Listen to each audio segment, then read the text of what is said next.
Noite.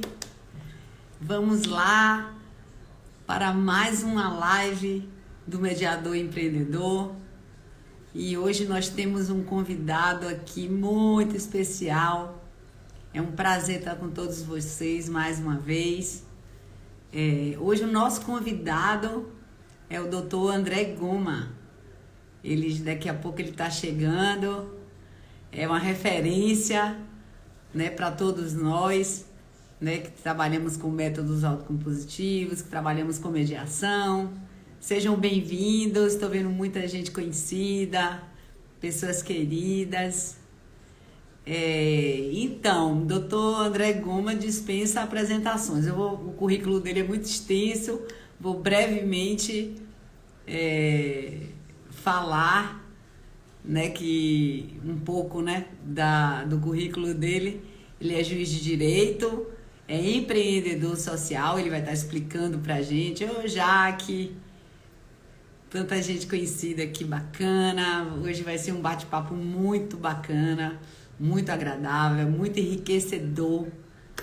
Boa noite, Tarô de Marcelo aí, Eduardo Vieira. Obrigado pela presença, Eduardo. Giovana, Jaque, que bom, querida, que você está por aqui. Gerbel.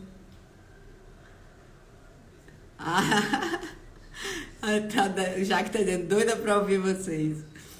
Mas a gente tem mais é que ouvir ele. Então, ele é Senior Research Fellow na Universidade de Harvard, professor adjunto do Strauss Institute for Dispute Resolution, Pepperdine University, 13 vezes #1 no ranking da revista USA News no campo de resolução de disputas, doutor em Direito pela Universidade de Brasília, mestre em Administração Pública pela Universidade de Harvard, mestre em Direito pela Universidade de Columbia, Nova York, pesquisador visitante na Faculdade de Direito da Universidade de Harvard. E a gente sabe, né, que ele participou, né, desse grupo que implementou, que criou a lei de mediação e a resolução 125 CNJ. Então ele fez parte de todo esse movimento, todo esse início. Vai ser muito bom a gente estar escutando sobre o que ele está pensando, como foi essa caminhada, os desafios. Então fiquem aqui com a gente. Deixa eu ver se ele já chegou aqui.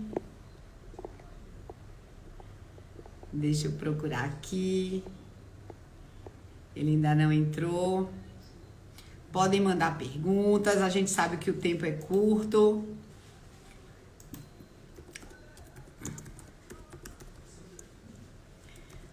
Deixa eu ver se ele está disponível aqui.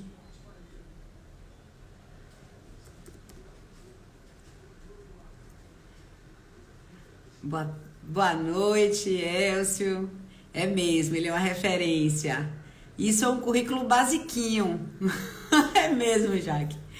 É um currículo basiquinho.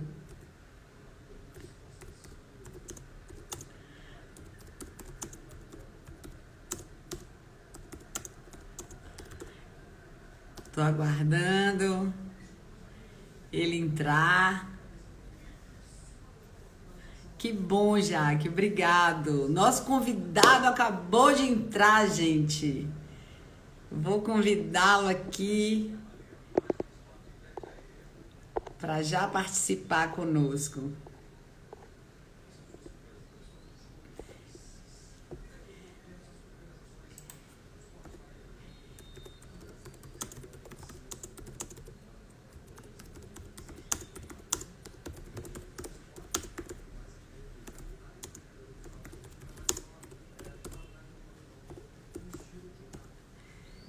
Tô pedindo aqui para ele entrar. Deixa eu ver.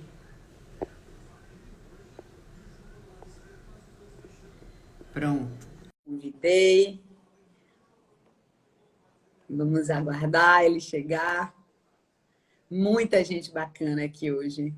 Agradeço demais a presença de todos. Ok. Olá, conseguimos. Tudo bem? Como Boa, vai? Que prazer estar aqui. boa noite, doutor André. É uma grande alegria, uma grande honra tê-lo aqui, ter aceito esse convite, Ah, essa prazer meu, dona Elaine. disponibilidade. O prazer é todo meu. Obrigado, muito honrado pelo convite.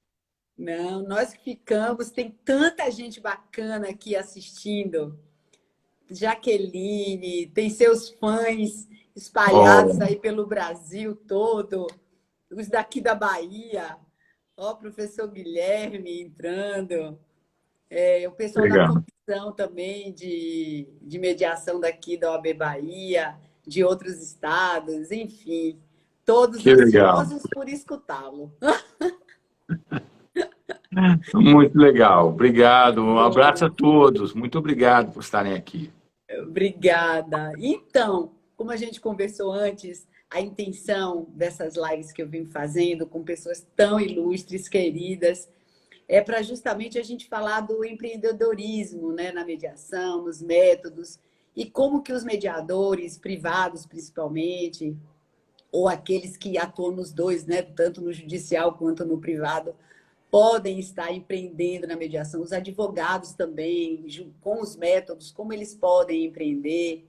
E contar um pouco também da sua história, porque a intenção é um bate-papo, assim como se a gente tivesse, né, numa mesa de jantar, enfim, ou numa sala, e contar um pouco, né, quais foram esses desafios. Tem muita gente aqui que não conhece detalhes dessa história, então contar um pouquinho desse início, dos desafios, né, e dos ganhos, e o que é nesse percurso, né? O que é que você já vê de avanço, enfim. A gente pode. Essa é uma novela, né? Uma novela. E precisa ser condensada, né? Porque assim ficaria É, horas escutando. você sabe que é interessante, eu sempre adorei a advocacia e eu adorava, gostava muito de advogado, advoguei num escritório de grande porte, no empresarial, e eu tive uma cliente que era, hoje eu posso falar, tem tanto tempo, ela é diretora da WWF, daquela ONG de preservação do meio ambiente. E eu atuava só em empresarial, né, no Pinheiro Neto. Na época era o maior escritório da América Latina em número de advogados. E a gente gostava muito de trabalhar, então até que fui para uma audiência. Eu já tinha feito mestrado em Colômbia, já tinha feito clínica de mediação, estava lecionando já na UNB esse tema, isso foi em 99, e aí eu fui fazer uma audiência, né, no TJDF. E assim, não dá para contar muitos detalhes, mas a minha cliente saiu chorando de tão ruim que foi, sabe? Nossa! É, assim, uau! E a promotora vira para mim e fala: não é assim que se faz, né? Eu só queria que a minha cliente pudesse apresentar o lado dela, o que que aconteceu. Ela só precisava falar, mas não deixaram. E ela saiu chorando e fecharam. Era uma composição civil de danos, né? Fecharam uma transação penal super toda assim, suspeita, foi muito, uma experiência muito traumática. E aí, em função disso, a gente gravou o vídeo 14 anos depois, não, desculpa, o reencontro de Helena, que hoje está no YouTube, né, que fala de mediação vítima-ofensor, mas naquele momento eu falei, pô, vou organizar um curso de mediação para os juízes do TJDF. Né? E desde pequeno eu sempre fui assim, ó, aconteceu alguma coisa ruim, você não responde o mal com o mal, você responde o mal com o trabalho. Tá? Então, o juiz não soube conduzir, foi hostil, a promotora também. Cara, eu estou na UNB, tem, vamos dizer assim, banda para poder convidar uma professora de Colômbia para vir ao Brasil dar aula, vou fazer isso. E aí convidei a professora Carol Liebman, da Universidade de Colômbia, que veio ao Brasil com o marido era um professor de Harvard e de Yale, e depois foi dar aula em Colômbia, super bam na área de telecom, e veio só para acompanhá-la. Então você vê que foi assim, aquele pedido da minha vida, eu sei que eu nunca mais vou poder fazer um pedido desse. Veio, deu aula para os juízes, e ali no meio eu falei assim, quer saber? Vou fazer o concurso para magistratura. Bom, né? E conversei com muitos colegas, muitos ali dos juízes, e eu falei, olha, eu acho que tem que ter alguém do outro lado do balcão, do lado de vocês, tá? Para ajudar nessa política de mediação. Então, eu ali decidi que ia fazer o concurso de magistratura e aí por isso eu acabei mudando o lado do balcão. Mas o mais curioso é que eles falavam, André, olha, é bem mais complicado do que você imagina. O porquê? É complicado, né? E nunca recebi uma resposta. Eu acho que depois de uns 10 anos dentro da magistratura que eu entendi. Agora eu sei por que é complicado. Porque muitas das decisões de políticas públicas não são tomadas pensando nas políticas públicas, né? O professor Marcos Faro, que foi meu professor no doutorado na UNB, ele falava que o grande problema do judiciário é que tem mais gente, o grande problema do poder judiciário é que tem mais gente preocupado com o poder do que com o judiciário, né? Então as questões eram que muitas pautas envolviam muito mais como é que a gente traz uma pessoa dessas ou outra, né? E, curiosamente a política pública envolveu muita costura para acalmar o grupo A e não deixar o grupo B melindrado e tal. E mesmo assim foi muito difícil, né? Então, assim, mas no final das contas, hoje já com 20 anos de magistratura, a minha percepção é de que ainda tem tanto a fazer e ainda tem as mesmas barreiras, né? Que agora, então, você tem pessoas que em muitos aspectos não entenderam a política pública, o que é a proposta, e falam, não, mas agora é a minha vez de apitar. E aí começam a... Né? E o que eu percebo do meu lado é que eu tenho que sair e ficar quieto. Eu brinquei certa vez com uma conselheira dizendo, eu fiquei 10 anos no CNJ. Tá? Ok, agora eu deixo de ser vitrine, mas não vou ser pedra. Eu vou ficar quieto na minha, né? Deixar quem está tocando a política pública tocar. Se quiser perguntar dicas, etc., eu ajudo, mas agora está na hora de tocar. E um dos grandes desafios, Rosane, como você está percebendo, é que até hoje a gente não tem a política decolando. E quando você compara com arbitragem, o que aconteceu? Eu fiz parte da primeira diretoria do Comitê Brasileiro de Arbitragem, né? Lá atrás, né? E com a Adriana Bragueta, com o Eduardo Damião, e com o grupo lá de São Paulo. Por que a arbitragem decolou no Brasil e a mediação não? Eu gosto de comentar uma conversa deliciosa que eu tive com o professor Arnoldo Valdi, que provavelmente é uma referência muito grande para você também, né, doutora Rosane? Com certeza. Mas, o professor Arnoldo é assim, uma mente brilhante, pouca gente sabe. Ele foi a pessoa que inventou a tese de correção monetária no Brasil. Por que correção monetária existe no Brasil e não existe nos Estados Unidos? Porque o Brasil tem o Arnoldo Valdi. Ele é um cara sensacional, né? E um arbitralista de mão cheia, uma pessoa assim incrível.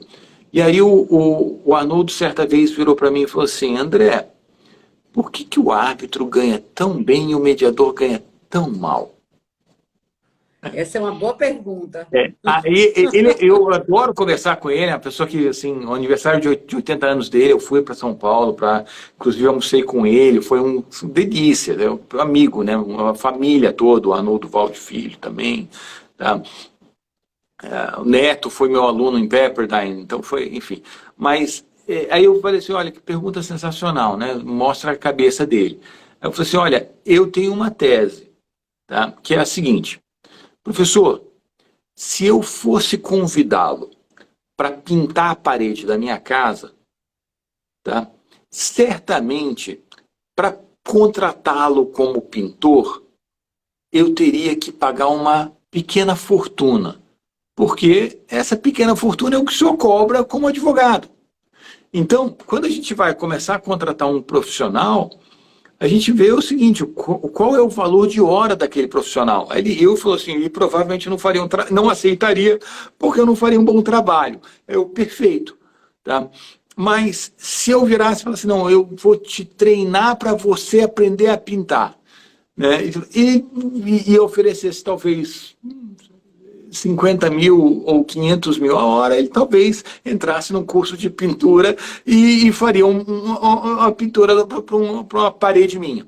Eu brinquei com ele nesse sentido porque, no caso da arbitragem, é uma questão de economia. Eu estou tirando uma pessoa de uma determinada posição na sociedade, que é de advogado, que domina direito civil, que domina direito empresarial, e botando aquele advogado para decidir um determinado assunto. Ele vai me cobrar como advogado e um pouquinho mais, como aquele a sobrepreço que o professor cobraria para aprender a pintura, a pintar. Né? E o que acontece com o mediador? Né? Com o mediador acontece algo muito distinto, né? Que muitas vezes não é um grande civilista que vai ser o mediador. Se criou uma ideia, e o problema do mercado não é só no Brasil, é um artigo maravilhoso, que a gente chegou a traduzir para português, que é Making Peace, Making Money, né? Que é pacificar e prosperar, né? Que ele fala do problema do mercado de mediação nos Estados Unidos. O mediador ganha mal. Né? Por quê? Porque o mediador muitas vezes é contratado pela sua competência comunicativa, perceptiva, mas não pelo conhecimento de fundo. E em função disso, o valor de mercado é muito mais baixo. Agora, se eu precisasse do professor Arnoldo Valde para mediar um caso, provavelmente eu conseguiria. E eu teria que pagá-lo como mediador nos patamares dele. Tá? Então, o grande problema quando a gente começa a pensar em termos de mercado hoje é de onde estão vindo os mediadores. Né? E aí eu comento assim, para piorar, a gente constata uma realidade que é a mesma da arbitragem. Em 20 anos de magistratura, eu tive um caso que eu consegui, numa conciliação, encaminhar o caso para a arbitragem. Tá? Todas as outras sugestões foram recusadas pelos advogados e eu não sou o tipo de magistrado que vai fazer uma pressão inoportuna para que as partes sigam para uma arbitragem, nem faço pressão inoportuna para que concilie. Tá? Mas o ponto foi muito interessante, que até foi um caso que eu depois encaminhei para o Pedro Batista Martins, que é um cara com quem eu conheço há muitos anos também, antes de entrar na magistratura e tal, e é um dos autores da lei de arbitragem, uma pessoa que eu tenho muita admiração. E ele, depois de muitos anos, falou, cara, sabe aquele caso que você me passou, Gogomar? Eu sei. Aí eu falei assim, que você tinha cantado a bola, que ele ia ficar na minha mesa um tempão. Eu cantei essa bola assim, ficou 8 anos na minha mão até que eles pagassem o valor dos honorários e aí depois resolveu num acordo. Você acredita nisso, mamãe? Eu falei, acredito. É o que a gente encontra. Então, o curioso é que na arbitragem funciona quando tem cláusula no contrato.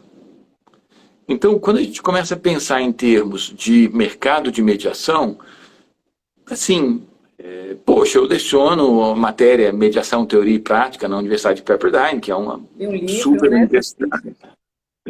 Tem um livro, assim... Hoje estou lecionando uma outra matéria lá, que é o exercício de liderança em resolução de disputas, que é uma delícia de matéria, depois posso comentar sobre ela, mas o detalhe muito interessante isso importa muito pouco. O que importaria mais se eu tivesse do lado de cá do balcão, né, dos advogados, de novo, são os contratos. Precisa ter cláusula, e a cláusula escalonada, ela muitas vezes não faz justiça para a mediação. Né? Por quê? Porque ela trata como se a mediação fosse um processo menor. Então, ou uma cláusula muito bem estruturada que vai destacar a mediação, ou, na verdade, vai ser meio que atropelada para as pessoas querendo chegar ao final logo, que é a arbitragem. Então, no fundo, o problema não é falta de certificação, eu preciso ter um certificado XY ou de Pepperdine, não. Tá? O problema é da onde estão vindo os casos. E normalmente os casos vêm de contratos. E aí vem o mérito da Adriana Bragueta, do Eduardo Damião, do João Bosco Lee, tá? Que são pessoas que lá atrás viraram e costuraram com os grandes escritórios para que os grandes escritórios começassem a colocar mais cláusulas de arbitragem. E eles fizeram algo que era impensável. Na época já existia o CONIMA. Tá? E o CONIMA ele tinha assim, inconstâncias do ponto de vista de currículo. Algumas pessoas ali com um currículo muito sólido e outras pessoas com um currículo nem tão sólido assim. Eles falaram assim, não, vamos fazer um comitê brasileiro de arbitragem com gente de currículo muito sólido, de escritório muito grande, que vai fazer uma escola interna e vai passar casos um para o outro. Né? Então, e aí que começou a fazer funcionar. Né? Porque eles criaram esse grupo que tinha muita confiança entre os profissionais em relação ao conhecimento. E aí começaram a botar mais cláusulas de arbitragem.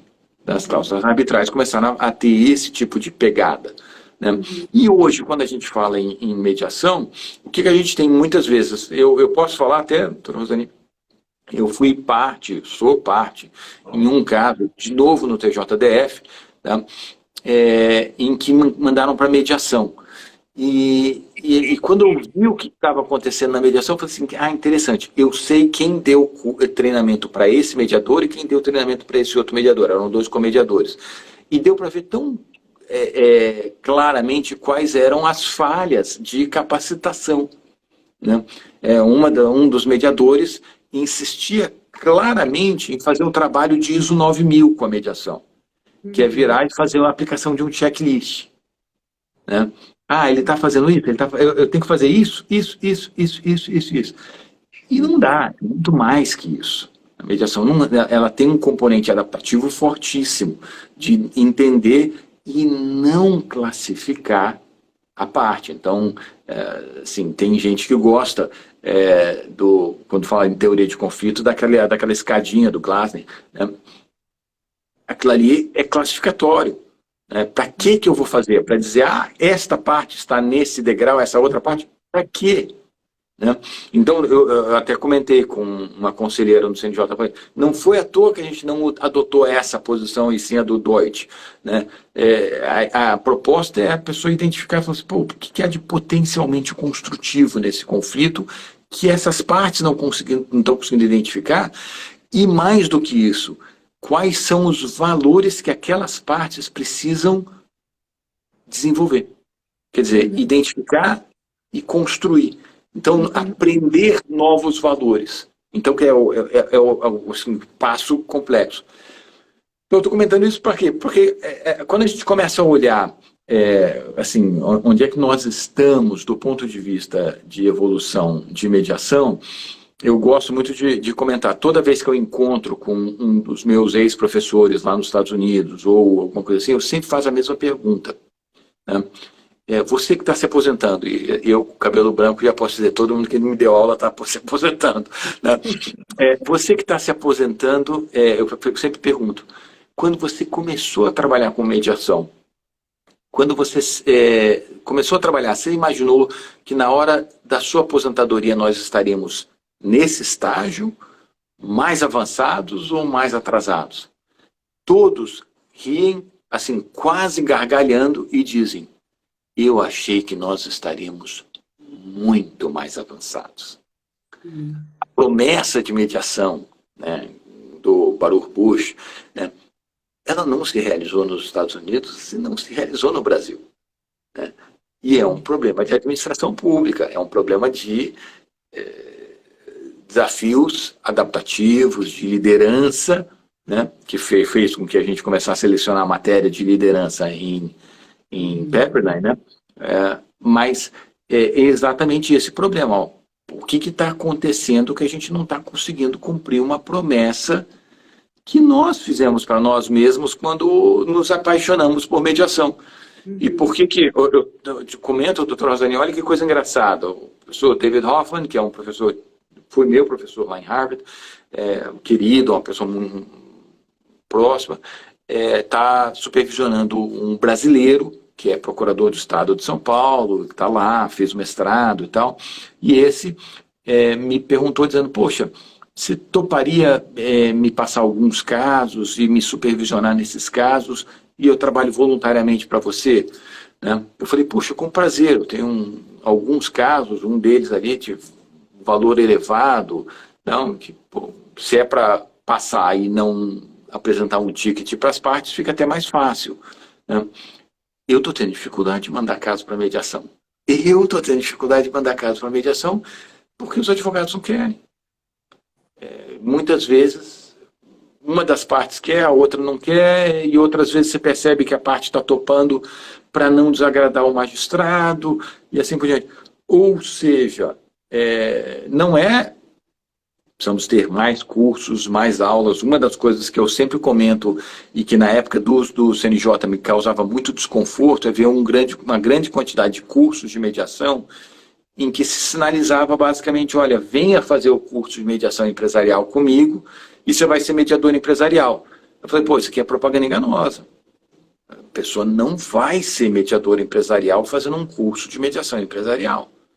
Ela talvez seja mediadora empresarial se ela já estiver num grande escritório, perto de virar sócia, né, de um grupo empresarial, e aí, eventualmente, fizesse curso de mediação empresarial. Mas, então, quer dizer, são tantos outros requisitos que não um curso, né, que precisava ter mais transparência aí. Exatamente. A gente sempre fala muito essa questão justamente desse empreendedorismo por parte do mediador, dele realmente procurar o mercado, por exemplo, tem o mercado condominial, né, que tem vários condomínios hoje que já estão colocando a cláusula de mediação nas suas convenções, né, o pacto pela mediação com empresas, que na própria OAB, e o desafio também, né, das próprias comissões de mediação para informar, para instruir os advogados, a gente percebe que de 5 anos para cá, já tendo, né, essas, vamos dizer assim, na grade do direito, né, dentro da formação do advogado, essas disciplinas, né, obrigatórias, a gente já vê mudando esse mindset mais, por conta dos TCCs, pelo interesse dos advogados em saberem mais, e o mercado que eu acho que vamos dizer assim, ainda tem muito caminho pela frente, né, como o senhor fala, mas, ao mesmo tempo, acredito que ficar também num lugar de queixa, sem procurar fazer algo para mudar esse cenário, né, nesse sentido de empreender mesmo. Depois eu quero até fazer várias perguntas e comentários que estão aqui, porque tem comentários aqui, por exemplo, exatamente, são os grandes grupos fechados de árbitros e mediadores versus mediadores voluntários e dedicados. Tem uma questão, né, aí com a mediação judicial que falam, né? Ele diz também, eu acho que a falta de valorização da meritocracia das capacitações em cursos de mediação. Eu não concordo, desculpa. Eu acho que o teu ponto é muito melhor. É o seguinte, olha... faz parte da capacitação ensinar a pessoa a caçar. Então, olha só, eu gosto muito da fala do Diego Falec, que é um amigo mediador em São Paulo, tá?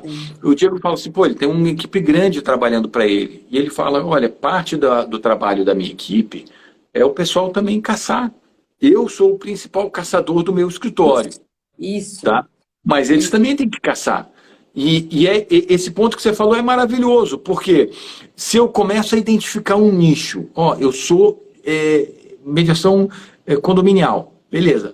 Então eu vou lá, vou fazendo visita, vou começar a estabelecer hoje nós estamos num campo digital, claro, então eu preciso ter um videozinho apresentando o que e assim por diante, bem produzido, orientando.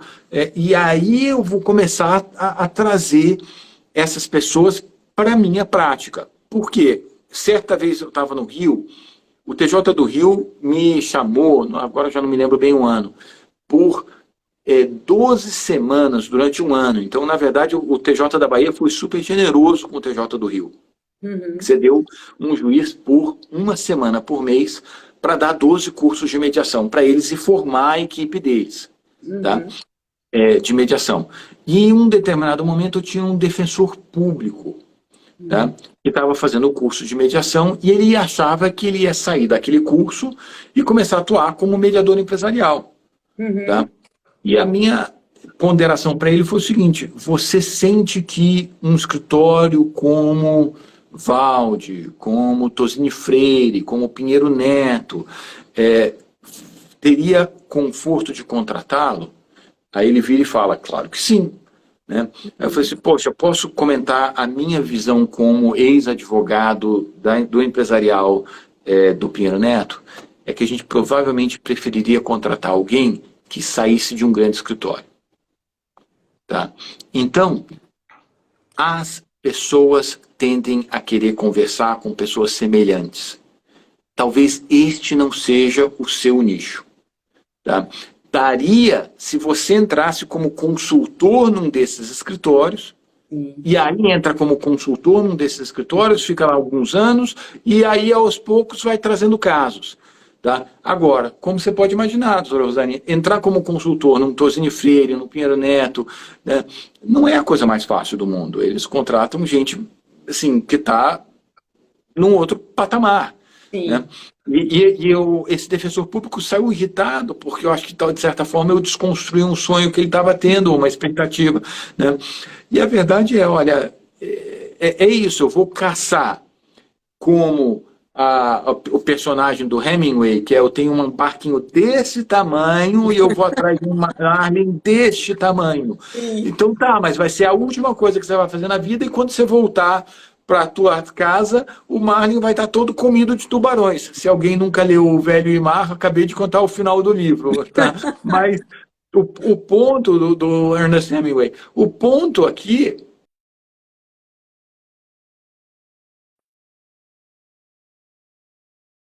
Você travou para mim, eu não sei se... Ah, tá bom.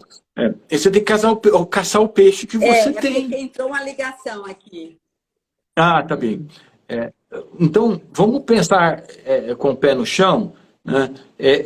Pegar, se me permite, o meu exemplo. Tá? Eu saí do escritório. Antes de virar sócio. Eu era advogado sênior. Tá? Eu não sei se um escritório desse porte me contrataria. Provavelmente eles iam querer alguém que fosse consultor e assim por diante, tivesse mais antenado com as atualidades de direito empresarial. Eu estou afastado há quase 20 anos e assim por diante. Mas, poxa, dar aula em pé, não interessa. As pessoas contratam seus pares, seus iguais. Tá? Então, a ideia aqui é realmente, olha, vamos começar a pensar em identificar, adorei a tua fala, né? Uma visão de empreendedorismo, que é criar uma hipótese, eu preciso ter uma hipótese, quem me contrataria? Tá? Fazer testes. O que é o teste? É o teste, de preferência, o mais barato possível, chamado MVP, o Minimum Viable Product, que é o quê? Eu quero descobrir como é que eu sei se a minha hipótese está correta ou não. Então, vou ver, no teu caso, mediação condominial. Eu quero ver alguém que me coloque dentro de não pode ser um condomínio de um amigo meu. Tem que ser um estranho completo, para ver como é que eu chego e o que eu consigo vender e o que eu consigo demonstrar de ganho para eles, que vai, como consequência, reverter em ganhos para mim. Né? Mas e aí que eu vou começar a caçar e dar as bocadas. E, de novo, pegando o exemplo do Hemingway, não num marlim de 35 quilos. Tá? Eu estou pensando, talvez, num atum de 3. E um atum de 3 é um super bom peixe, entende? O que importa é a frequência que você está trazendo. Né? E aí, eu vou começar a fazer esses planejamentos. Mas... o desafio é muito grande. E hoje, o que eu falo, assim, talvez uma das minhas maiores frustrações na saída do CNJ foi que a gente tinha todo um desenho, que é o da Resolução 261, que eu batalhei muito para aprovar, que falava que, ao final de uma mediação, os advogados começariam a avaliar os mediadores, né? E aí, então, no sistema, então o advogado vem, recebe um caso, avalia o mediador e aquela mediação que foi avaliada entra no cadastro. Então eu teria ter um mediador que está com 4,7 estrelas e cobra padrões intermediários, que começaria a ser chamado com muita frequência, porque ele está sendo muito bem avaliado. Essa era a aposta que a gente fez. E por que não prosperou isso? Não prosperou pela dificuldade de ultrapassar as questões políticas. Só para ter uma ideia, eu saí como juiz auxiliar da presidência do CNJ. Poxa, não era um cargo pequeno, era um cargo, em teoria, eu estava com o vento em popa. Eu fui conversar dizendo, olha, o sistema já está funcionando, já foi testado, ele precisa de 3 concertos. Eu estou saindo em 2 semanas para fazer meu doutorado sanduíche, acabou a gestão do ministro, tá? Para fazer meu doutorado sanduíche e queria passar o que são esses 3 pontos, tá? E aí a juíza auxiliar virou para mim e falou assim, eu não tenho autorização para conversar contigo. Como assim? Mas posso então entregar um relatório de transição? Pode entregar o relatório de transição, mas não vai haver transição. A ministra quer começar do zero. Nossa. Aí eu falei, tá bom. Aí eu fui, entendi quem sou eu, sou juiz de primeiro grau, ministro, enfim. Aí eu fui, fiz o doutorado, na volta, fui conversar com um conselheiro. Falei, olha, você lembra do sistema que era assim, assim, assado? Aí ele falou assim, nossa, adorei esse sistema, o Henrique Ávila, né? Adorei essa ideia, André. Pô, não, é engraçado que você está conversando com o conselheiro falando de uma resolução de lá do conselho, e eles do tema, né? E não sabia, né? Aí eu falei assim, não, tá aqui, o sistema tá pronto. Mesmo. Aí ele foi na TI.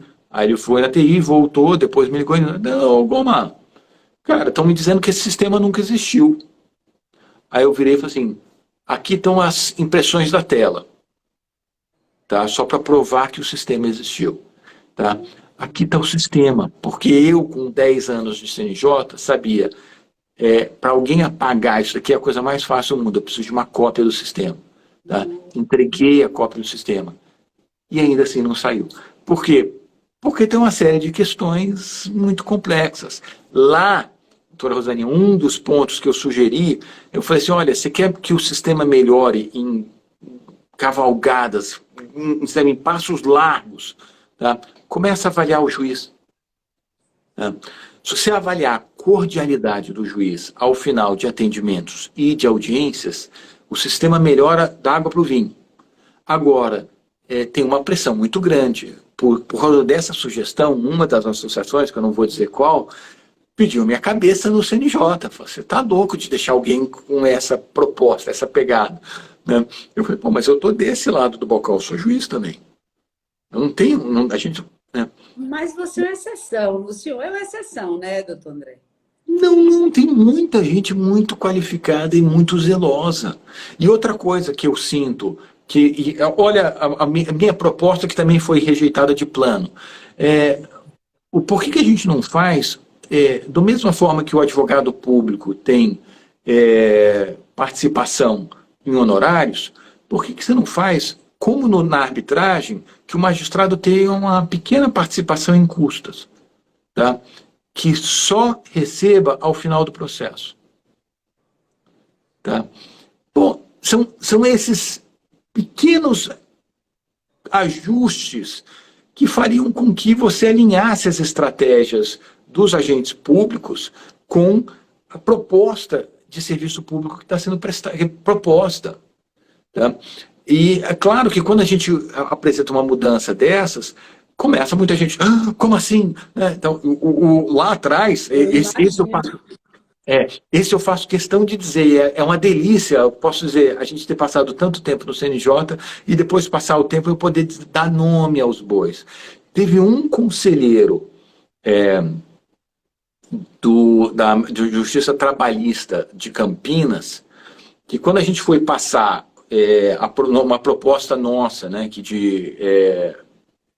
os valores dos honorários para os mediadores. Tá? Então, aquela classificação da tabela que foi feita lá atrás, demorou 4 anos para ser aprovado, e quando foi aprovado já estava com 40% de inflação de defasagem. E ninguém falou sobre isso. Né? Mas aí, quando estava lá atrás, eu pessoalmente visitei todos os conselheiros para ter certeza que seria aprovado. Esse conselheiro, Carlos, falou que aprovaria, chegou lá na reunião e pediu vista. E eu, como assim? Que é a pior coisa, quer dizer, quando a pessoa pede vista, está dizendo, vou sentar em cima, não vai ser aprovado. Né? Aí eu falei, eu fui conversar, e sabe o que ele me falou? Não, é um absurdo. Por quê? Porque o mediador não pode ganhar mais que o juiz. Aí eu falei assim, como? Na tabela, se botar um mediador que vai ter a tabela na faixa especial e trabalhar muito, ele vai ganhar mais do que um juiz. Eu falei, sim, eu tenho alguns casos, recentemente, um caso de 100 milhões de reais aqui em Santa Amaro. Se eu encaminhei para uma arbitragem e o árbitro recebeu 500 mil reais. Se eu encaminhasse para uma mediação, por exemplo, com o professor Arnoldo Valde, ou o Marcelo Huck, ou um desses grandes advogados empresariais que atuam também como mediadores, eu não teria como pagar menos de 300 mil. Ou seja, qual é o problema de um mediador ganhar mais que o juiz? Assim, eu fiquei estarrecido com o argumento, mas o ponto ainda vale. Né? Não dá para a gente virar e dizer, olha, eu não vou aprovar a resolução de remuneração de mediadores porque vai ganhar mais ou vai ganhar menos. Por exemplo, dizer, não, o juiz pode ganhar, nesse caso, 50 mil reais por mês. Bom, te pergunto, se um juiz estiver julgando 4 mil feitos, de uma forma super adequada, satisfatória para os advogados, né? Eu toparia pagar isso para essa pessoa, como também adoraria pagar 12, 5 para alguém que estiver produzindo 7 sentenças mês. Entende? Mas é uma mudança de mindset isso, né, doutor André? Que toca em muitas questões também de ego, muitas questões de... Enfim. Sim, e o que mais me impressionou dentro desse movimento, assim, nos 10 anos que eu estive lá, eu recebi, assim, o que é de se esperar, muitas oposições, né? Sempre tem a oposição, é o advogado X que quer botar alguém do escritório, o desembargador aposentado Y que quer botar a filha do amigo, né? Então... faz parte, a gente aceita isso. Né? Mas o que mais me impressiona é que a pauta, como diria o professor Marcos Faro, é muito mais do poder do que no judiciário. Né? Não é pensar nas ideias que vão fazer com que nós possamos avançar. É pensar em como é que o meu grupo fica. Né? E principalmente a visão que em mediação é tão paradoxal, que tem que ter um grupo que fique, não pode ter vários grupos e aproveitar que tem grupos que pensam de formas diferentes. Né? Deveria ser enriquecedor.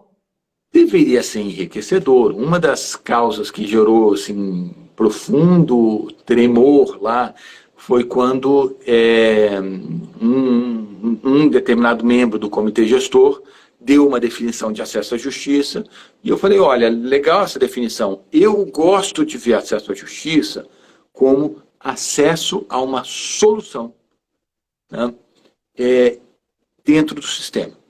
Acesso à justiça não pode ser acesso o judiciário ou um sistema justo. Tá? Acesso ao justo não é tautológico, não está definindo, tem que ser acesso a uma solução. E aí, puxa, gerou desconforto e assim por diante. E é o tipo de coisa, a gente tem duas opções, a gente vai ser feliz trabalhando no que quer, ou a gente vai fazer as costuras necessárias. E eu acabei optando pelo primeiro caminho. E eu tenho certeza que tem muita gente que conseguiria conciliar os dois. Naquele momento, eu não consegui, porque acho que ainda tem essas marcas muito fortes de, vamos dizer assim, grupos, né, grupos que se manifestam, que se consolidam em espaços, né? Na verdade, assim, diante, né, do seu percurso, da sua fala, a gente vê muito essa função disruptiva desse sistema. Mas, assim, você ainda acredita que é possível a gente avançar nessas Então, tem a última palestra do Martin Luther King Jr., né, que é o grande defensor de igualdade racial nos Estados Unidos, tá? Na última palestra dele, ele fala: eu não entrarei na Terra Prometida. Ele dizia claramente que enquanto ele estivesse vivo, não haveria igualdade racial nos Estados Unidos, mas que ele tinha certeza que algum dia os irmãos dele entrariam na Terra Prometida. Tá? E logo depois dessa última fala dele, ele foi assassinado. Tá?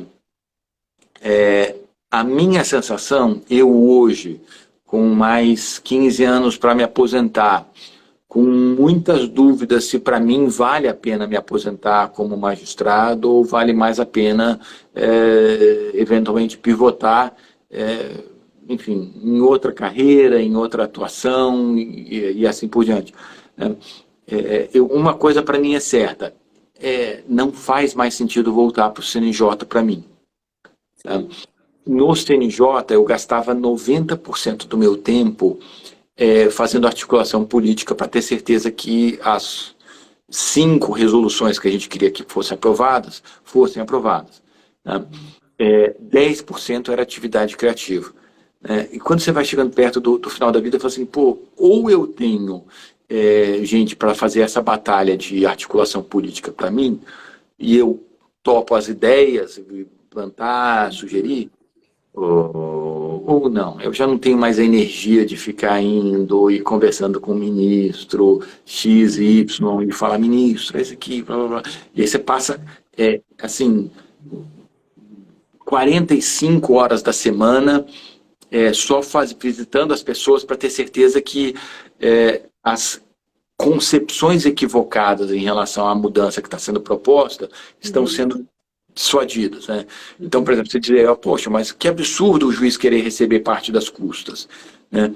Pô, se a gente virar e falar assim, olha, eu acho que o juiz tem que receber parte das custas e tem que ser muito pequeno e só o final com a baixa, tá?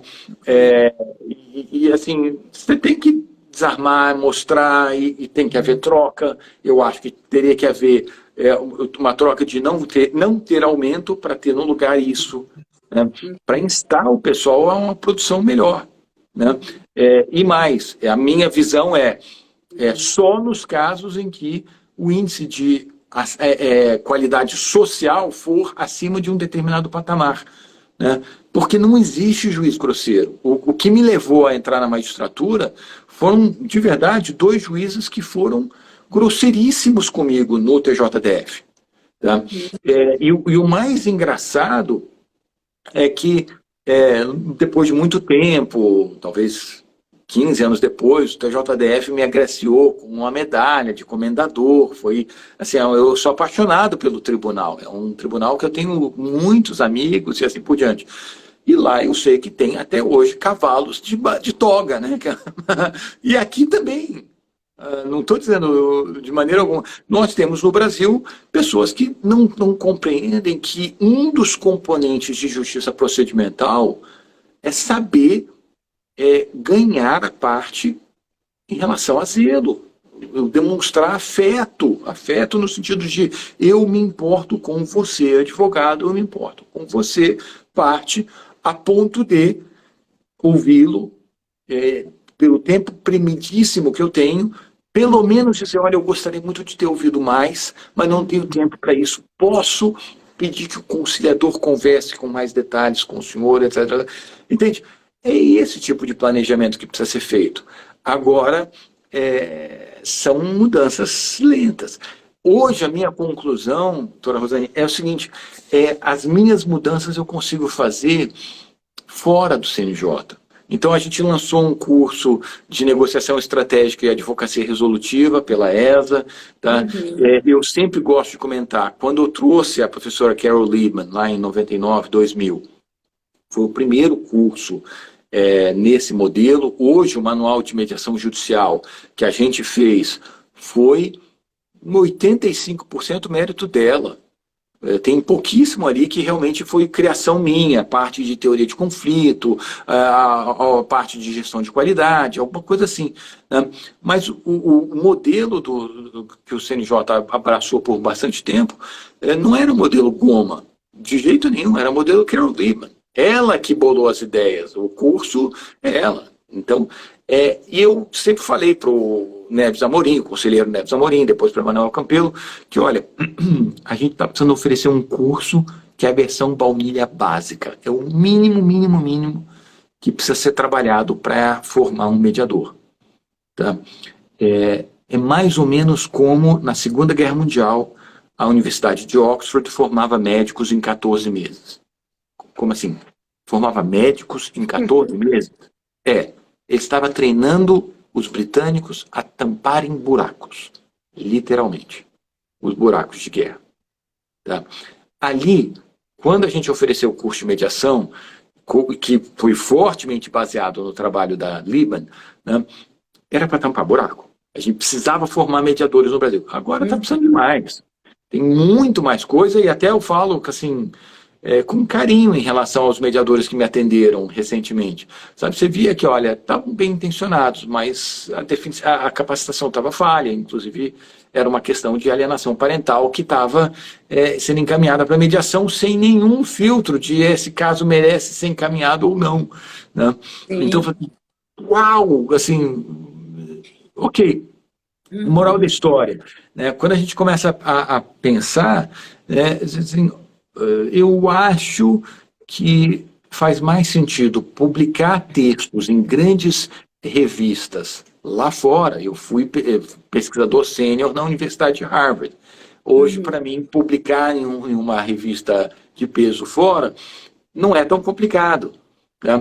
Então, se eu quero ver essas mudanças, faz mais sentido plantar essas sementes lá do que passar 45 horas por dia tentando convencer ministro, conselheiro, que, olha, a resolução 261 pode ser aplicada assim, assim, assim. Com sua fala, né, assim, eu acho que todos, né, são muito gratos por toda a sua contribuição, doutor André. E esse, como o senhor mesmo diz, esse ciclo, né, já se fechou, mas nós conversando, o senhor falou que o senhor é um empreendedor social. Então, eu queria saber, né, agora, qual o significado de ser um empreendedor social, né? Qual a sua perspectiva? O Van Gogh, perguntado como é que ele concebia as obras dele, ele falava, olha, eu sonho com os meus quadros e depois eu pinto os meus sonhos. Tá? Acho que a ideia de um empreendedor social é se virar e sonhar com como as coisas poderiam ser diferentes, tá? E depois desenhar uma estratégia para ver essas coisas acontecerem. E não necessariamente ter o meu nome nessas coisas. Tá? O meu nome, eu assim, fico muito feliz que seja esquecido daqui a 100 anos. Mas... acho difícil, viu, doutor André? Não, acho a absoluta certeza. Mas o que eu posso dizer é o seguinte, é o afeto, o zelo, os valores que a gente constrói coletivamente. Tá? Então, olha só, eu tenho 5 filhos. Tá? Se eu conseguir demonstrar esse amor de pai para esses meninos, e eles valorizarem isso, essa dedicação, eles provavelmente vão ser pais e mães amorosos também. Sim. Tá? É isso que é o legado. É isso que fica. E daqui a 7 gerações, ninguém vai lembrar do tataravô André. Tá? Não quero que lembrem disso. Eu quero que eles sintam, pelos seus pais e mães, zelo, afeto, pulso, né? E outro detalhe que também e outro detalhe também que eu compartilho aqui com muita tranquilidade. Esse ano eu passei um ano, talvez o melhor ano da minha vida, tá? Esse primeiro semestre eu fui diagnosticado com um câncer de tireoide, fiz uma cirurgia, tirei a tireoide. Nesse processo perdi as cordas vocais e estava com o risco de não conseguir falar de novo, tá? Então eu fiquei meses sem conseguir falar, assim, aí depois começou uma corda vocal, passou a funcionar, e o que mais me vinha à cabeça tem tanta coisa que eu queria deixar registrado para os meus filhos, de valores, tá? Que eu não falei ainda, que eu queria virar e ter isso gravado também. E não é necessariamente relacionado com mediação ou resolução de conflitos, tá? São valores, são discussões, são conversas sobre Deus, inclusive, né? Então, em função disso, eu estou começando uma linha até num capítulo de YouTube próprio, de vídeos que eu estou gravando para eles, tá? Para que eles tenham uma ideia de como é a minha resposta em relação a perguntas que eu gostaria de ter resposta também, quando eu tinha a idade deles. Como é que se escolhe uma parceira ou um parceiro, né? Como é que eu me entendo como uma pessoa que pode buscar Deus com as minhas falhas, e assim por diante, né? Então, não relacionado a direito ou enfim, mediação, mas relacionado à vida, né? E isso daqui é um legado também. Então, assim, eu espero, eu acabei de submeter a algumas revistas norte-americanas um artigo sobre estes pontos de gestão em tribunais, em que eu falo o seguinte: olha, nós estamos administrando mal. Desde 1906, o professor Roscoe Pound fala da insatisfação do usuário com a administração da justiça nos Estados Unidos, e nós até hoje temos insatisfação com a administração da justiça, e por mais incrível que soe, tá, nós até hoje não mensuramos isso. Sim. Tá? Estamos no século XXI, já a terceira década do século XXI, e nós não mensuramos grau de satisfação do jurisdicionado. Eu sei muito pouco sobre o trabalho que eu faço porque a gente tem muito receio de mensurar. E o meu ponto se você mensura e cria mecanismos de estímulo, você muda, né? Então, meu ponto aqui é o seguinte: olha, é mais fácil publicar lá fora e deixar alguém virar e falar assim: saiu publicado na revista X, Y e Z, né? E deixar que, olha, daqui a 10 anos vai vir alguém e eventualmente pegar e falar: vamos criar uma hipótese, olha, aqui foi sugerido isso, vamos testar, e assim por diante, e plantar uma tamareira para que a próxima geração colha os frutos, né? Não é a minha. Que a tamareira é isso, né? Quem planta não colhe o fruto, demora 70 anos para a tamareira dar frutos, né? Então vamos plantar a tamareira e deixa o resto que está acompanhando, está vindo crescer e colher esses dados. Mas hoje, acho que é isso. Por isso que quando você pergunta se eu vou colher, se eu vou ver, eu acho que não. Então, assim, se alguém me perguntasse quando eu estivesse aposentando, você acredita que estava mais, menos ou igual? Eu ia dizer: olha, no começo eu achei que ia estar carro voador e o sistema em que praticamente não existe heterocomposição, né? Talvez o carro voador eu ainda consiga enxergar, mas um sistema com mínima heterocomposição eu acho muito pouco provável, basicamente porque a gente tem poucos instrumentos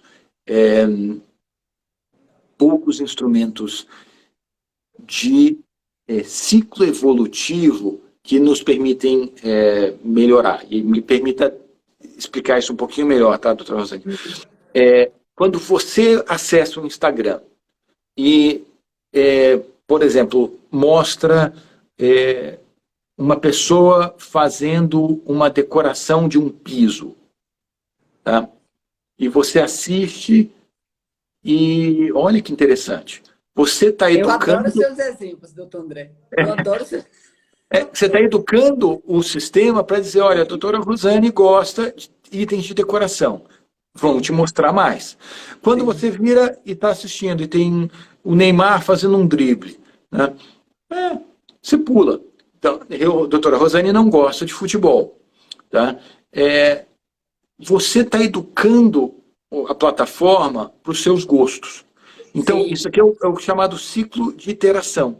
Quanto tempo demora para o Instagram conhecer você? São frações de segundo, porque a fração de segundo que você deixa no fio de decoração já está começando a sinalizar, gosta. E gosta muito, assistiu tudo. Tá? Não gosta de futebol, não assistiu nem uns 0,2 segundos. Tá? Você está educando o sistema. Tá? E todo o sistema precisa desses ciclos de iteração. Os nossos ciclos de iteração no sistema de justiça demoram mais ou menos 3 meses, 30 anos. Tá? É o tempo de um CPC para o outro e muitas vezes porque um grupo pequeno de processualistas concebeu novas ideias. Não é baseado em dados, é baseado em percepção de um grupo pequeno. Tá? Eu brinco sempre, olha, normalmente de professores de São Paulo. Meu pai foi professor da USP, é uma pessoa por quem eu tenho um imenso amor, mas certamente ele não é uma pessoa que pode representar o resto do país, porque uma coisa é o CPC aqui, outra coisa é o CPC aplicado em São Paulo, e assim por diante. Nós precisamos de ciclos de interação que sejam mais democráticos, que representem o Brasil inteiro, os valores de justiça que os nossos usuários querem com o sistema. Né? E aí eu falo, para isso na estrutura brasileira, é plantar semente, provavelmente numa revista lá fora, não aqui. E será maravilhoso nós termos esses artigos. Eu queria ler alguns comentários que chegaram aqui, algumas perguntas e alguns comentários. Né? O Roberto colocou aqui, eu tive grandes oportunidades de beber na conta da sabedoria desse grande professor André. Gostaria muito que tudo aquilo que ele delineou no tempo em que esteve à frente do CNJ não ficasse como letra morta, pelo menos no tocante à nossa figura de mediador e instrutor de formação de mediadores. Um outro comentário, né, uma outra fala aqui, as inúmeras pessoas, empresas e famílias impactadas pelo fruto do seu empenho. Então, você está deixando muitas sementes, né? Você já plantou muitas sementes aqui. Nem mesmo nós que temos pós-graduação em EPM, em métodos alternativos de solução de conflitos, somos valorizados. Creio ser uma questão cultural. E Marcela diz, encantada com a fala, mas triste com as perspectivas. Doutor, parabéns pela atuação. Foi o senhor que me inspirou e hoje está me formando como conciliador judicial. Que bom. Conseguimos conquistar o status de auxiliar de justiça. Seríamos auxiliares mesmo? E se cancelar o serviço de mediação e conciliação hoje, o judiciário trava. No entanto, não há empenho em remunerar esse trabalho que disse deva ser remunerado. Existe, né, muito essa questão da remuneração dos mediadores, né, que... Então, esse é um outro ponto que na época do CNJ eu discutia e debatia com o Cazu. Tá? Eu falava o seguinte, olha, vai propor uma lei, faça um impacto, análise de impacto financeiro. Tá? Das minhas contas, não fecha. Então, virar e falar, não, vamos criar um grupo que são pessoas que vão receber como mediadores. Então, não é um cálculo complexo. É você virar e ter uma ideia de quantas causas a gente tem, quantas dessas causas nós encaminharíamos para mediação, quantos mediadores nós precisamos e que orçamento nós precisaríamos para cobrir isso anualmente. Tá? A conta não fecha.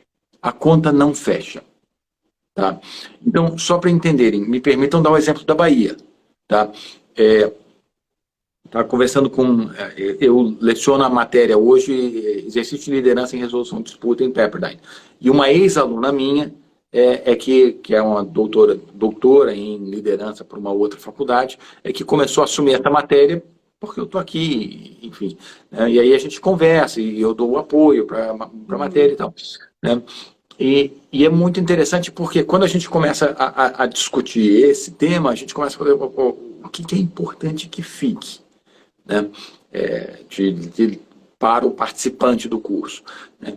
O primeiro é entender que o sistema ele não é acidentado, ele não é falho. O sistema ele é perfeito para o seu propósito. Em alguns aspectos, o propósito dele é manutenção do status quo. Eu preciso que determinadas famílias fiquem em determinadas posições. Ok. Em outros aspectos, são a proteção de alguns grupos que detêm poder. E não se pode esperar que alguém que detém poder vá simplesmente abrir mão desse poder e não trocar por alguma coisa igualmente valiosa. Tá? Então, aqui, quando a gente começa a falar de Bahia, né, eu saí de férias, estava comentando com essa colega, e saí de licença médica. Não foi uma doença pequena. Nas minhas últimas 2 férias eu trabalhei, na minha licença médica eu trabalhei. Nós não temos juízes substitutos para cobrirem os magistrados que estão doentes. E aí o meu assessor vira e fala, olha, eu estou com esse problema e a gente vai fazer o quê? Não, vai. Manda uma decisão nesse sentido, eu corrijo e assino. Sabe? E foram 300 decisões que eu soltei durante o meu período de licença médica. Tá? Então, quando a gente começa a pensar nesse país que a gente tem, a ideia de ter um judiciário que vai contratar para a Bahia 300 mediadores e remunerar, não está atendendo a uma reserva do possível, que é realizável na Bahia. E não adianta a gente virar e fazer piquete na frente da Assembleia Legislativa com uma promessa de que isso daqui vai ser a salvação do judiciário brasileiro. Não tem esse recurso. Então, a partir desse momento, acho que a ideia aqui é pensar para onde a gente cresce. Como é que a gente consegue resolver isso daqui? A tua fala é uma fala muito importante, doutora Rosane, porque ela diz o seguinte, olha, tem que caçar. Exatamente, você quer comer, tem que aprender a caçar. E a caçar não é botar um piquete na frente da Assembleia Legislativa dizendo lei para já. O que aconteceu com São Paulo? Que foi o meu ponto para o Cazul, né, dizendo, olha, não vai ter dinheiro. Aí eles passaram a lei e vetaram o artigo que falava de remuneração. Ou seja, a lei serviu para praticamente nada. E aí eu falei isso para o Neves Amorim, quando o Neves Amorim começou em público a falar, não, vai ter lei, vai ter lei. Eu falei, cara, não fala isso não, conselheiro. Por quê? Porque não vai ter lei. Então, aqui, se a gente vai prometer um negócio que não vai cumprir, eu acho que a gente bota os nossos esforços em outra direção. Tá? É muito mais interessante virar e falar em muitas áreas. Tá? Vamos criar o mecanismo para que o mediador saiba quão bem ele está indo. E por que eu digo isso? Doutora Rosane, todos os mediadores que eu conheço se acham excelentes mediadores. Tá? Todos os advogados que eu conheço se acham excelentes advogados. Todos os juízes que eu conheço se acham excelentes juízes.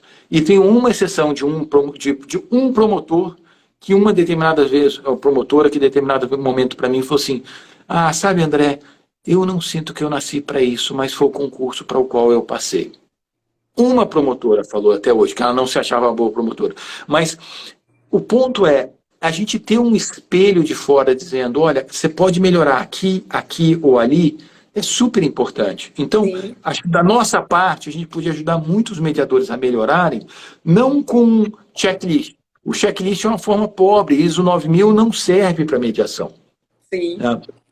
Os formulários de avaliação e planilhas de autorreflexão são muito mais eficientes.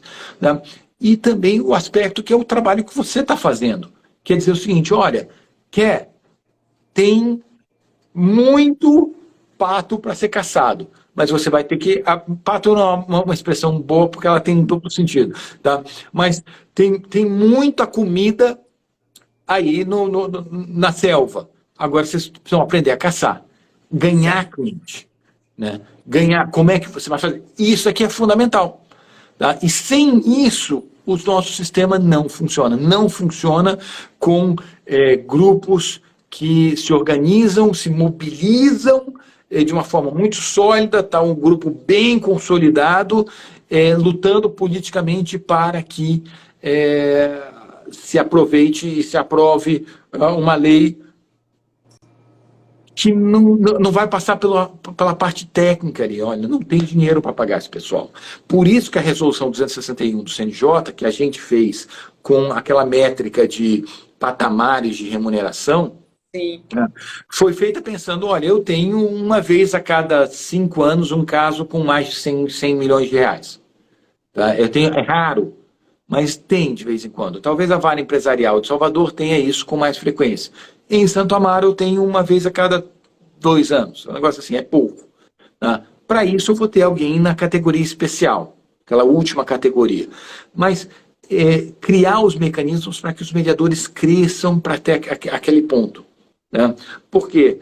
Porque se a gente cria uma estrutura em que alguém começa, vai aprendendo, vai melhorando, vai aprender o que eu posso fazer para ganhar esse advogado mais, para que ele começar a me contratar por fora, como mediador privado. Isso tudo é muito mais interessante do que ter um discurso de existe uma lei que resolve tudo.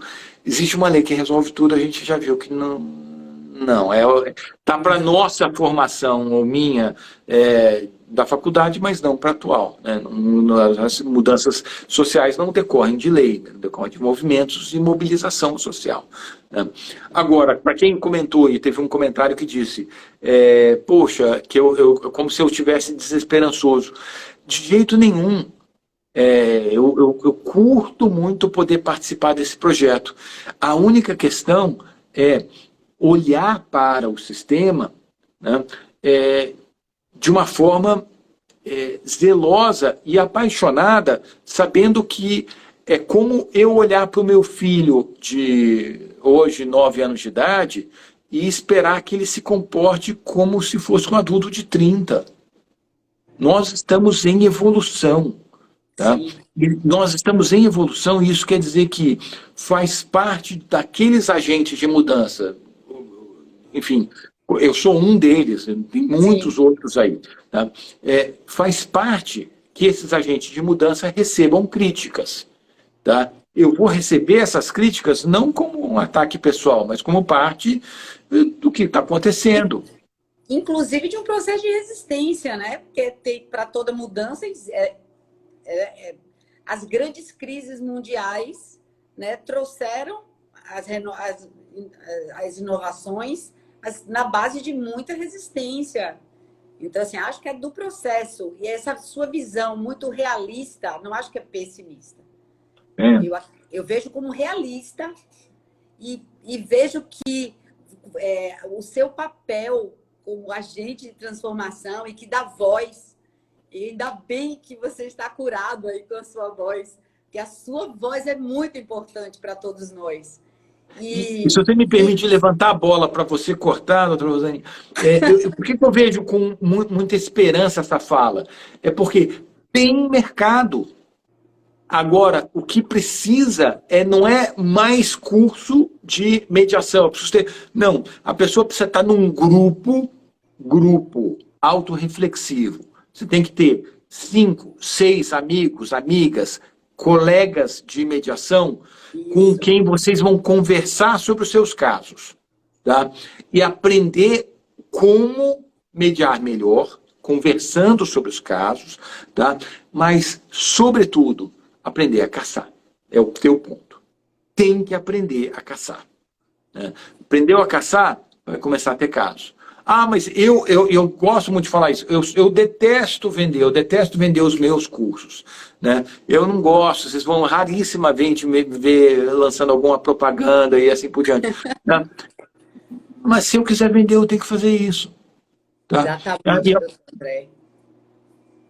Exatamente. E a outra coisa também, nesse tema do empreendedorismo, né, principalmente na mediação privada, que a gente vem falando, eu venho falando muito, é a importância do mediador ter a valorização pelo que ele faz.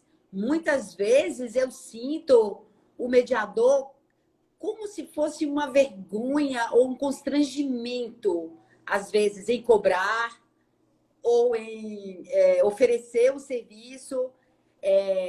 A gente tem um aspecto, vamos dizer assim, da nobreza da função, no sentido da pacificação, no sentido... Mas também é um negócio, também é algo que promove, mas que também eu acho que é importante o mediador começar a ocupar esse lugar. Tá, e por que eu gosto muito do curso de Pepperdine, do que eu estou oferecendo de liderança? Tá? Ele começa a romper alguns paradigmas que, por algum motivo, chegaram onde estão e que nunca tinham que estar lá. Uma ideia é que vocês vão ser valorizados por alguém que está numa posição de autoridade formal superior à de vocês. Eu sou valorizado pelo desembargador, pelo meu corregedor, né? Então o pessoal no grupo de magistrados, eu vejo isso muita gente reclamando da falta de valorização do magistrado, tá? Eu falo assim, eu acho que não tem nada mais equivocado que isso. Por quê? Porque, na verdade, isso vem de dentro para fora, não é de fora para dentro. Tá? Então, me permita compartilhar. Eu tive, então, doente, afastado por mais de 90 dias, tá? E por alguma falha de comunicação da presidência com a corregedoria, não foi publicado da forma que a corregedoria esperava a minha licença médica. Então chegou o desembargador corregedor na minha comarca, falando: cadê esse juiz que não está aqui há tanto tempo? E aí a minha equipe virou e falou e tal. E nessa história foi um negócio super ruidoso, sabe, doutora Rosane? E para piorar, quando eu saí, eu pedi que o meu assessor tomasse um pouco à frente e atendesse advogados para não deixá-los desassistidos. Tá? E, claro, teve ruídos. E um determinado advogado foi e representou o meu assessor contra o meu assessor na corregedoria. Tá? Ele fez isso errado. Tá? Ele, assim, enfim, pulou etapas aqui e ali. Né?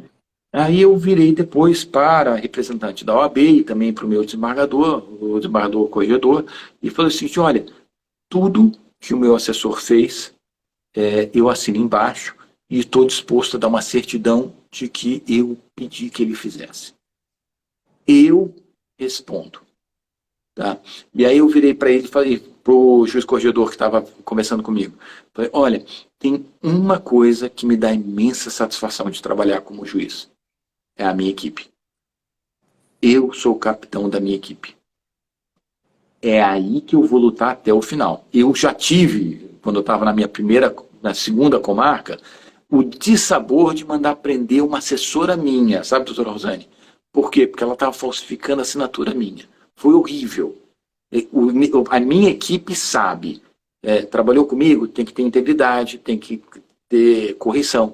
Agora, tem integridade, tem correção, eles sabem que eu vou lutar por eles até o final. E eu virei para o corregedor e falei: eu prefiro que abra uma sindicância contra mim do que contra a minha equipe. Eu sou responsável. Tá? Sabe o que isso gera? Uma grande sensação de prazer neles, de trabalhar num lugar em que estão zelando, mas mais do que isso, em mim. Então, a valorização ela acontece, de novo, dentro daquele grupo de 6 pessoas. Entre os pares, né? Entre os pares, você ter o teu porto seguro.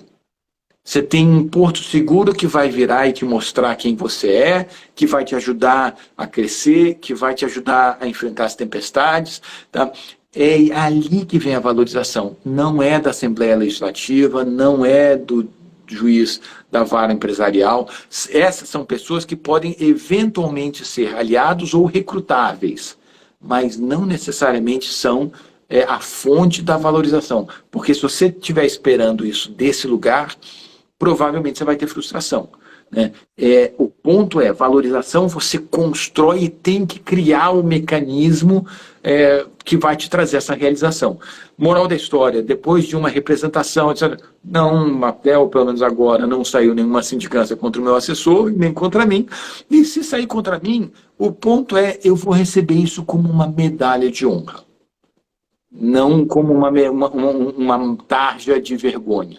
Tá? Por quê? Porque eu lutei a batalha que tinha que ser lutada.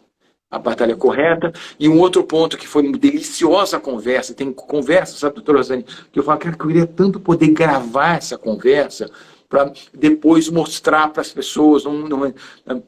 A minha conversa com o juiz corregedor, eu virei para ele e falei assim, eu detesto julgar. Eu detesto julgar. Tá? Mas eu acho que o papel do judiciário é aproximar pessoas. Tá? Mas a gente não está lá ainda. Então, até chegar lá, eu vou julgar da melhor forma possível. E uma das maneiras é dizendo, olha, juiz perfeito é Deus. Eu só posso dar o meu melhor aqui, e o meu melhor aqui é ser o mais zeloso com vocês, partes. E encaminhar para esta pessoa que é o melhor mediador que eu acho que pode ajudá-los. Tá? Então, a partir desse momento, você começa a mostrar zelo, mostrar as deficiências sistêmicas que nós temos, tá? E entender que, na minha visão, nós estamos num judiciário que está para o direito o que a medicina estava no século XVIII. Tá? Nós ainda nem arranhamos a superfície em relação ao que a gente pode fazer do ponto de vista de pacificação social, de harmonização, de educação da sociedade para relações mais estáveis. Né? Me permita dar um exemplo. Lá no CNJ, em 2015, a gente propôs as oficinas de parentalidade, né, que foram iniciadas e depois uma colega lá de São Paulo tocou e fez um trabalho maravilhoso. Tá? Mas até hoje a gente tem um sistema em que quem se divorcia não aprende o porquê. O que está faltando do ponto de vista de competências de resolução de disputas para aquele divorciando, para ele ter um segundo casamento melhor. Sim. Pô, isso aqui é tão simples, tem tantos livros que tratam desse tema e a gente não incorpora isso no judiciário, por quê? Porque não é papel do judiciário? Quem disse que não é papel do judiciário? O papel do judiciário é ser o braço da sociedade, do âmbito público, de educação das pessoas para que elas aprendam a resolver melhor seus conflitos. E estar casado é um deles, é um componente fundamental. Né? Então, com isso, assim, eu comento que, de novo, não vou ver a Terra Prometida, não sinto com isso. Acho que a gente tem, nos próximos 50 anos, 100 anos, se as sementes corretas forem plantadas agora, possibilidade de ter um judiciário incrível. Tá? Agora, claro, a gente ainda está arranhando a superfície em muitos aspectos, e ainda em muitos aspectos nós temos judiciários diferentes dentro do próprio judiciário. Diga-se, quem chega aos tribunais superiores é um perfil, quem se apaixona pelo primeiro grau é o outro, né? E o segundo grau também. Então, assim, tem muitos desafios pela frente. Mas, de maneira alguma, a pessoa tem que olhar e falar, não, isso aqui é triste. De jeito nenhum, é lindíssimo, né? É lindíssimo poder participar desse momento de evolução da sociedade, de construção de valores, de identificação, de poder olhar e falar assim, olha onde é que nós estamos, pô, a gente pode crescer para isso ou para aquilo. E é muito gostoso. Eu gosto de comentar, quando eu fui... a gente já está extrapolando o tempo, então eu vou contar umas últimas histórias e a gente fecha. Não, é porque minha esposa também está... A minha esposa está me esperando lá embaixo. Tá? Mas tem uma história maravilhosa, tá? De quando eu fui convidado para ser juiz auxiliar do ministro Lewandowski, tá, uma determinada ministra, que eu não vou nomear porque eu ainda sou juiz, né, ela pegou, quando ficou sabendo que saiu publicado no Diário Oficial, ela pegou, saiu do STJ e foi até o Supremo, sentou na antessala do ministro, tá, e falou: eu só vou sair daqui quando o ministro me atender. Assim. Tá? E ela ficou 4 horas esperando. Tá? Ela chegou lá e falou: eu exijo que o senhor desligue o Goma. Foi assim. Tá? E quando eu vejo isso, eu falo assim, cara, eu sempre tratei essa ministra super bem. Né? Na minha cabeça, não se paga mal com o mal, se paga o mal com o bem, se paga o mal com o trabalho, tá? Com recontextualização. Não? Eu falei, cara, o que essa ministra ficou tão brava comigo? E aí, assim, a minha sorte foi que ela pegou tão pesado, né, que o ministro não tinha como ceder. Porque senão ele está avisando para todo mundo que é só você virar e bater perna, espernear e chorar que ele vai ceder. Então eu falei, ufa, que bom que foi assim, não foi, sabe? Mas, e aí depois, muito tempo depois, eu entendi que, olha, aquilo ali era uma resposta a alguns discursos meus de que o nosso processo civil está muito mais atrasado do que deveria. Nós não temos um CPC que trate teoria de conflito de uma forma moderna. O conflito é algo ruim no CPC até hoje. Tá? Existem desenhos necessários para se fazer, e aí o grupo ficou chateado. E o ponto é essa questão: você planta a semente ou você guarda ela no armário? Né? Eu, de maneira alguma, olha, sou super fã dessas pessoas, admiro muito o trabalho, só que eu preciso poder dizer que precisa evoluir. E a gente, para evoluir, precisa medir. E para medir, a gente tem que deixar algumas pessoas insatisfeitas por algum tempo. Insatisfeitas por algum tempo, não é para sempre. Mas acredito que o seu papel, né, de desbravar, de inovar, de trazer justamente, fazer críticas ao sistema, de trazer soluções, de acreditar, né, nessas possibilidades, são tão necessários. É tão necessária essa postura, e que, mesmo que haja essa resistência toda, tenha certeza que muitos outros juízes, muitos advogados, muitos mediadores que estão aqui, tiveram muitos benefícios e mudanças em função dessa sua postura e desse seu caminho. Abriu caminho para muitas pessoas. E eu tenho certeza que o senhor vai continuar abrindo caminho, que não seja aqui, mas a sua postura, além, né, de profissional, a sua postura humana nos inspira. E essa inspiração, doutor André, essa inspiração não vai terminar nunca.